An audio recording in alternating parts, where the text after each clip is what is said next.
Welcome back. Time now for a community update this morning. Joining us in studio is Green Bay Police Chief Chris Davis. Thanks for joining us. Thanks for having me. So in the wake of the Waukesha Parade tragedy, how does the Green Bay Police Department handle security at these kinds of large events? So obviously I won't give away all of our secrets for how we plan for large events, but being a city with a major NFL franchise, this is something we deal with very often. And we have an events planning team that will plan security for large events, and it's really based on the needs of the event.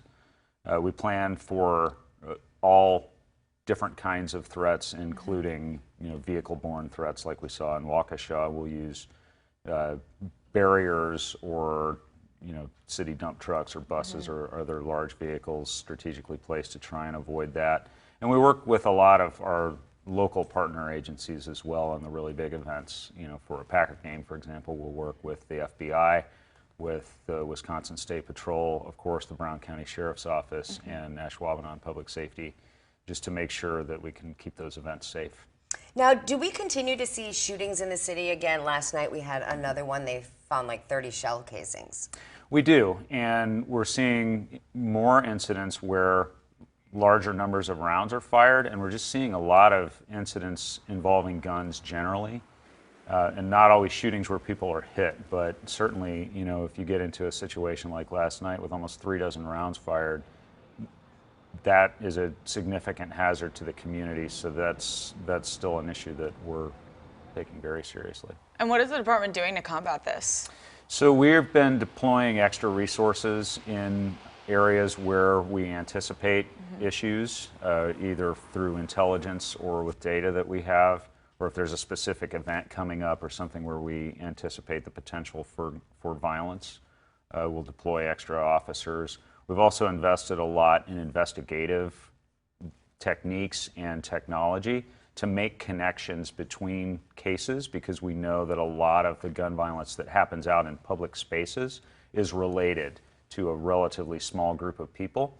And so if we're able to collect evidence at the scene of a shooting where no one is hit, that might be something that solves a murder or a more serious incident either here or in another city.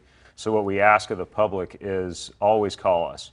We know just nationally about 20% of shots fired incidents are reported to police, and we really need to know every time a weapon is fired in the city so that we can respond, look for evidence, and conduct an investigation. Now, switching gears, it's a holiday season. A lot of people are buying online. How can they protect themselves from package thieves? Well, there are a couple of very simple things that you can do. Obviously, what you want to do is try to get packages as soon as you can, preferably as soon as they arrive, because what we'll see is thieves that will actually follow delivery trucks sometimes. And so they can be pretty quick right behind that delivery person. So you want to try to get that package as soon as it gets there. If you're not going to be home and you're anticipating getting a package, maybe see if you have a neighbor who can keep an eye out and collect it for you just so it doesn't get stolen. Or there are lock boxes these days too that you can invest in to secure packages from package thieves. And obviously if you see any kind of suspicious activity related to package theft, and people who look like they're in your neighborhood stealing things off people's porches, we'd like a call. And so tell us about your Gifts for Teens collection parades. Your department does this with the fire department. How can people participate? How does it work? So the Gifts for Teens project is an attempt to address the fact that a lot of Christmas donations for kids tend to be focused on younger kids. And so this is to try to find things that older kids would like to have. There are a series of parades, and you can find the list and the schedule on our Facebook page for the Green Bay Police Department, and they aren't even all in the city of Green Bay. There are some coming up in Bellevue and Alloway as well, and you can participate at those, and then those gifts are distributed by the Salvation Army.